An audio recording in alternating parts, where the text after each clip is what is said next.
Bentley Davis, your host of the Untold Miracles podcast. Thanks so much for tuning into the podcast today. We are so grateful for your support of Children's Miracle Network hospitals. I have a really special announcement. This month, in honor of Children's Hospitals Week, March 5th through 11th, we are featuring episodes with our amazing miracle kids. You will be so inspired by their own personal miracle stories. Children's Hospitals Week is a network-wide campaign which is a collaborative effort to highlight the importance of children's hospitals, to show how they rely on donations to help ensure kids get the best care possible, no matter what the illness or the injury. And I am so excited that you get to listen to the episode with Teddy Moore. He is a one-of-a-kind type of kid. I've never met anyone like him. He's had over 30 brain surgeries, but somehow, through it all, he continues to stay positive. Mr. Teddy Moore, welcome to the podcast. Thank you.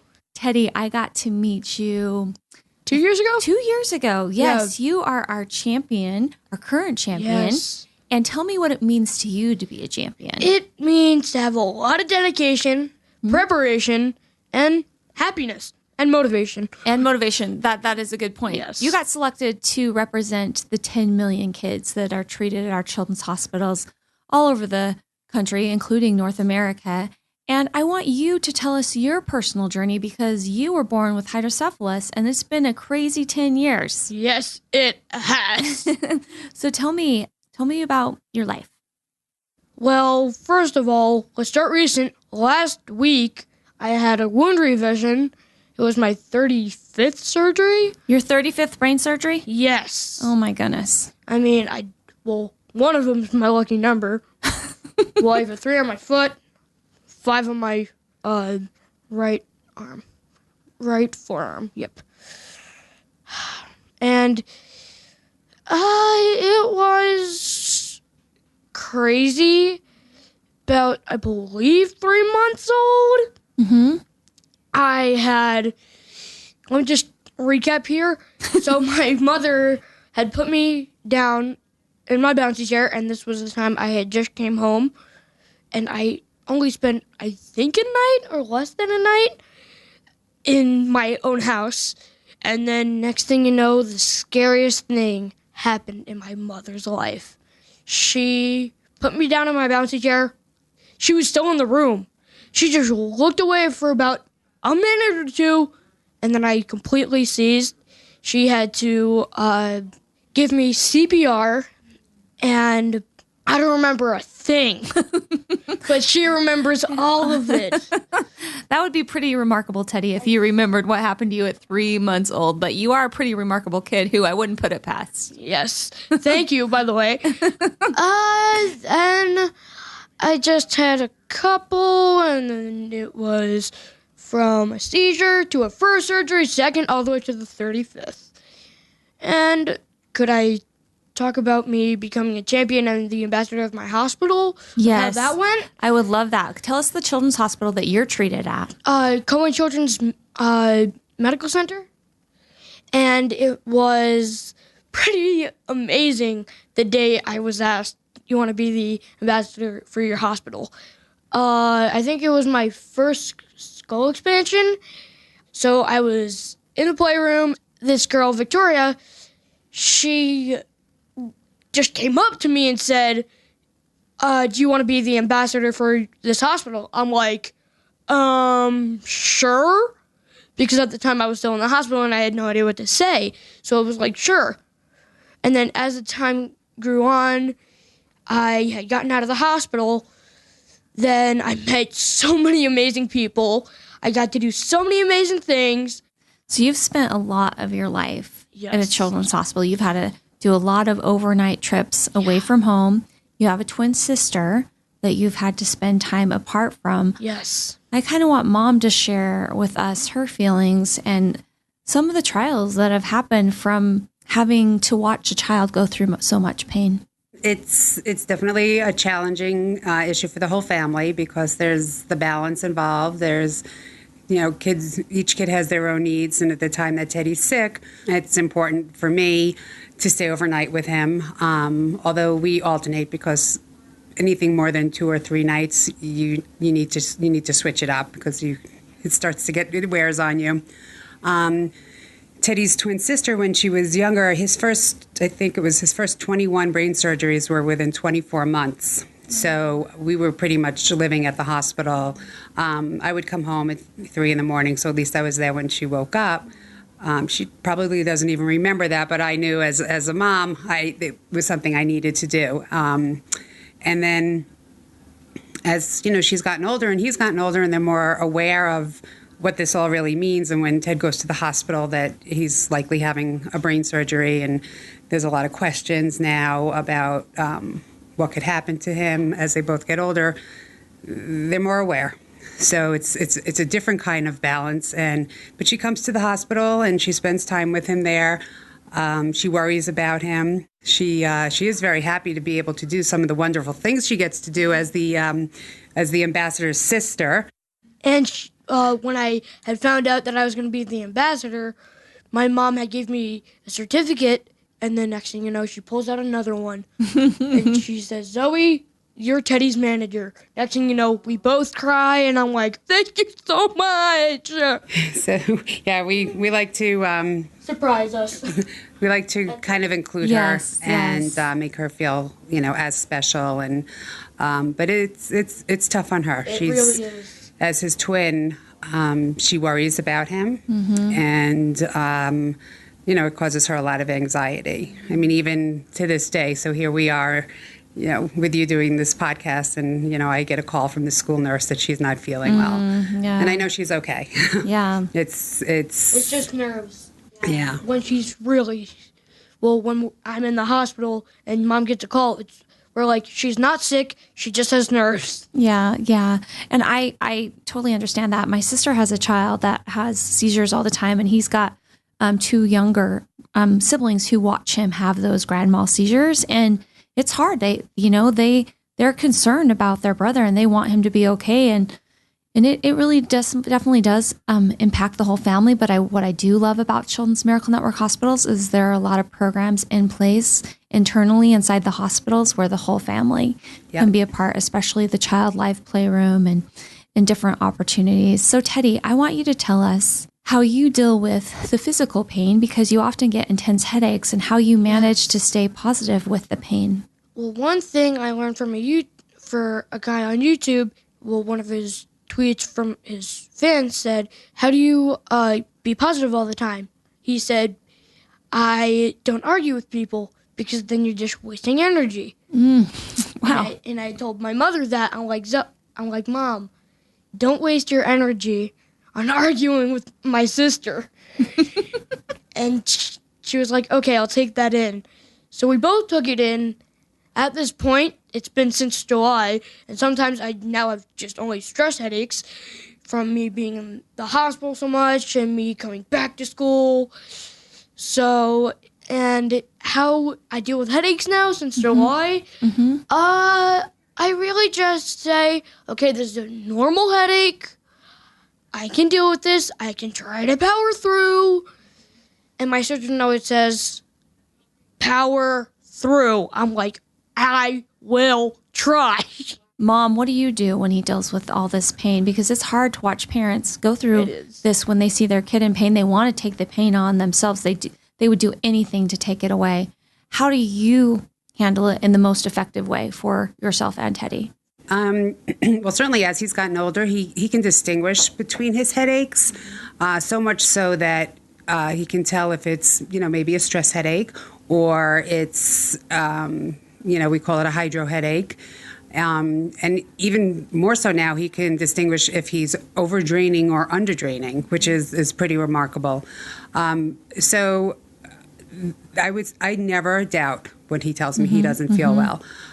He knows his body best. Well, back then, you had to depend on yourself.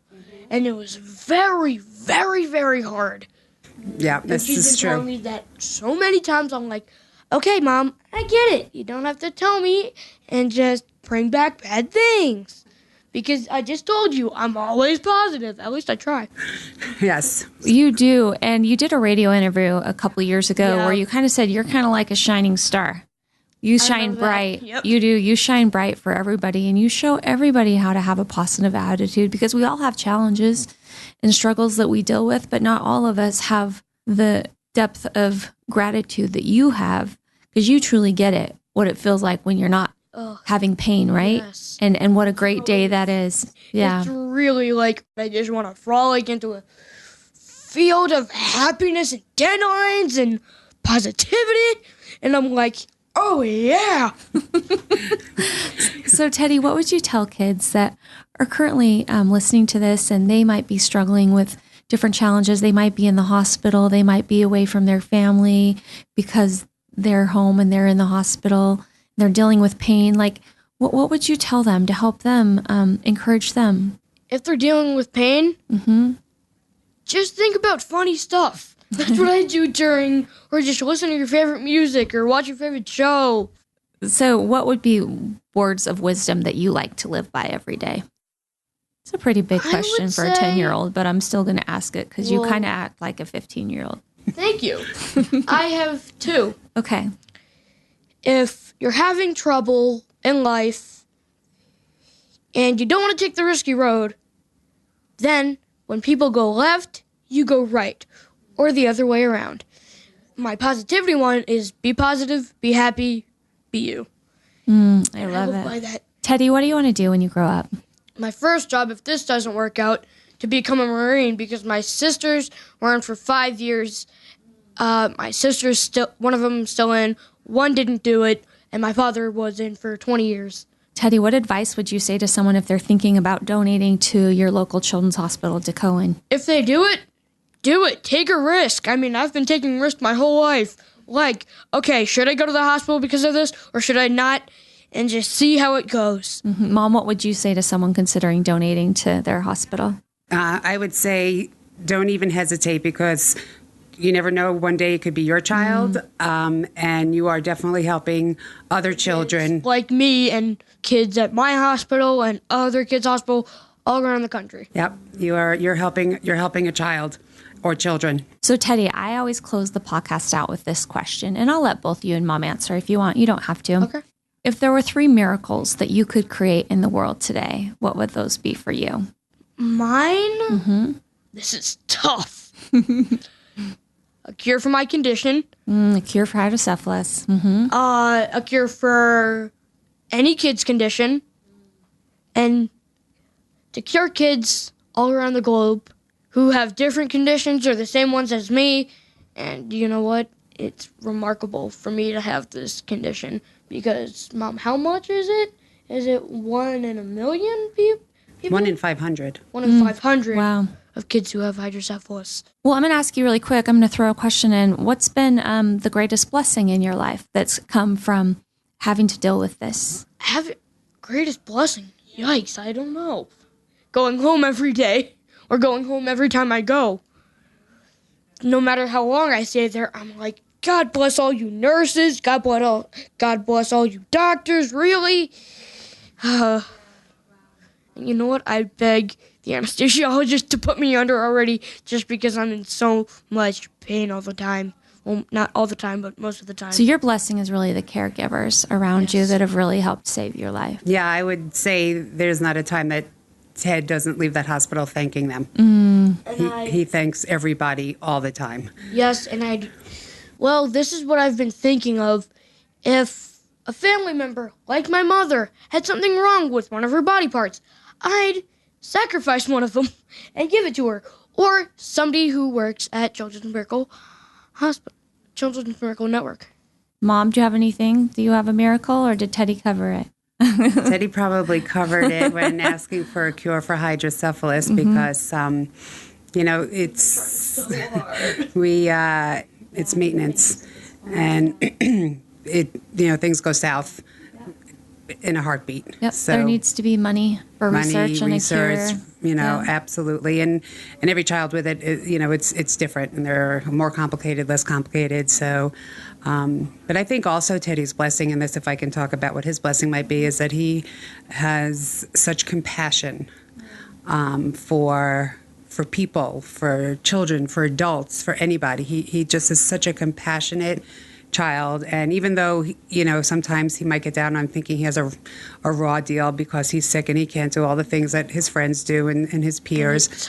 And it's heartbreaking for me. Hard for him. He knows that he feels that his mission is to create awareness for hydrocephalus and, create awareness for children in hospitals because I know needing some these kids things. who have hydrocephalus. And one of my kids who also has hydrocephalus and epilepsy, and it's very hard for her. And you know what? Every night I can't stop. I can't even stop. Every night I literally pray my eyes out for her and a couple of my other friends, even if they don't have my condition or her condition or anything like it. Well, I know how you feel because I pray for you every night. I watch you on Facebook, and I really admire, Teddy, how strong you are, how much courage you have, how much grit and determination. You're brave. You are helping so many people, and I just want to thank you and your mom so much because you're doing so much to help so many kids. And I don't know if you realize it, but you truly are just such a bright light in my life and in the lives of everyone you touch, and it's a lot. Thank you. So thank you. And I just want to know if you have any parting words before we sign off. Just take the words I said about being positive. It's a pretty good idea. Just be positive. What did you say? Be positive. Be happy and be you. And be you. I think that's a perfect way to close out today. Well, thank you so much, Teddy and Andrea, for being a guest on the show. We do want to give a big shout out to Cohen Children's Hospital, who saved your life and continues to provide life-saving care. So let's say goodbye. Goodbye, everyone. Bye. Thanks for listening to Teddy's episode. He truly is a one-of-a-kind kid, and we are so grateful to have him as a Children's Miracle Network Hospital champion. These champions represent the 10 million kids that are treated each year at our children's hospitals. And thanks to Marriott for being a sponsor of our Champions program. Now, Amy Moyer with Marriott. Welcome to the podcast. Thank you, Kelly. Thanks for having me. I am so excited to be talking to you. I've known you for so many years, and you have such a big heart for helping kids. And I really want you to tell me your why. I think my why is the reason that my company has their why. It's very important to us, going all the way back to our company's roots and our culture, that Mr. Marriott put into place the core values of how we do business, that we put people first, and our associates are at the center of that. And for us to be able to support children's hospitals locally in the areas where we have hotels and where we do our business, that's what's so important. We're making an impact to our associates. Well, it's so amazing. I don't even know if Children's Miracle Network hospitals would exist without Marriott. You are celebrating your 35th anniversary this year. You are our first and longest standing corporate partner, having raised $120 million. Tell me about the things that Marriott has done to help raise money for these kids. And just to kind of piggyback on what you said, the founders did go to Mr. Marriott back in 1983 and asked, would he help to sponsor that first telethon? And they just needed hotel rooms and catering for the attendees for that specific event there at Osmond Studios in Provo. Mr. Marriott said yes. Wow. And how the story goes is that, Mick Shannon and Joe Lake made this request to him. Mr. Marriott said, yes, we will give you hotel rooms and catering. But Mr. Marriott jokingly said, but don't ask me for any money. 35 years later, $120 million later, Mick and Joe have never gone to Mr. Marriott and asked for money, but we certainly do it through our hotels with our associates and our guests. So really fun story there. So how do we do it? We really like to kind of have two buckets. We have our guest-facing fundraising that we do. We do a breakfast campaign where if a guest purchases a breakfast in one of our restaurants, for a certain period of time, we make a donation for every single one of those breakfasts that they purchase. We have a great partnership with Pepsi, and during the summertime, we do a campaign where we feature Pepsi's Aquafina water. And again, we make a donation, and Pepsi helps us with that as well, with a donation back to Children's Miracle Network hospitals for every single one of those bottles of water sold. In the fall, we partner with the National Root Beer Float Day, which goes all the way back to the history beginning of our company as a 9-seat root beer stand in Washington, D.C., back 90 years ago. We celebrate Root Beer Float Day, where we set up stands in our lobbies and serve floats and celebrate our history with our guests. And again, the donations go back to Children's Miracle Network Hospitals. We then also do a lot of things on our associate side. We do Jeans Days, and we do so many grassroots efforts, such as, car washes and bake sales. And those things really help with the overall engagement of our associates and for them to feel important into what our company does as well. The last part of all of that is in the areas where we do business, we have business councils where all of our hotels get together as a council, and they generally do a large, we refer to them as signature events, whether that's a golf tournament or a gala, a Texas Hold'em poker tournament, different things like that, but to a large scale, bringing all of our hotels together. And those business councils do those signature events, which all in each year total about $5 million. So we're pretty excited about the engagement that we get within our hotels, the engagement we get with our associates and our business councils.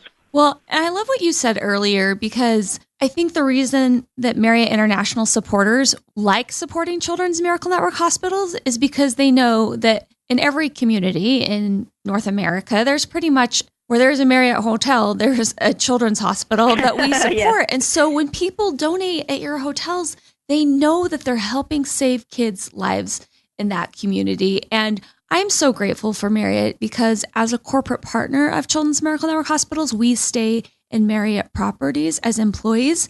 And the Marriott Courtyard is such a great hotel. And every time I go to these hotels all over the country, there's something about Children's Miracle Network hospitals. They might have a picture of a kid on the desk. They have all different types of campaigns. And what I love about it is you can tell the passion behind the associates, because they're all doing kind of something different, because they have their own individual why for giving back. And I do want to ask you, is there any child in particular that you've met over the years in your relationship with us that has made a big impact on your why? Teddy really made an impact with Marriott and our associates about a year and a half ago. We brought him to our corporate headquarters, and he was able to meet Arnie Sorensen and give a personal thank you for Marriott supporting. Teddy really put a face. It's okay. I tear up when I think of Teddy too, and the impact that he has on what he does to help kids like him. Sorry. Oh, you're fine. Teddy was able to sit with our CEO, Arnie Sorensen, give a personal thank you for what our company does. And with the video that we were able to create out of their meeting, really went out to all of our hotels, all of our associates. So many of our guests, I believe, probably saw it. We shared it socially. And so it's really cool that Teddy and his family seem to love Marriott as much as we love him. Mm-hmm. So. Yes, it was really special. And on this podcast, we're going to put a link to that interview with Arnie, because it was really, really, really incredible. I mean, this kid, I think he was he 9 years old at the time? He was, yeah. Yep. He's 10 now, and you just never know what's going to come out of this kid's mouth, because he's like an adult in this 10-year-old body. And oh, absolutely. The crazy thing about him is he's had over 30 brain surgeries. And yes, when I taped his podcast interview and we talked about that and what it's like to live life with all this pain, because he has pain on a daily basis. Like, he doesn't wake up ever and have a day where he doesn't have a headache. That's just his normal. And he's grateful that it's just a headache and he's not in his children's hospital and they're opening up his brain. So his concept of a good day is a lot different than our concept of a good day. Absolutely. But he truly is a miracle. And it's kids like that give me my why, give you your why, give Marriott their why. But it really is the reason why we exist. It's to help save kids' lives like Teddy. And we can't ever thank you enough for what you guys do to help us. So thank you. It is our pleasure, 100%. So thank you.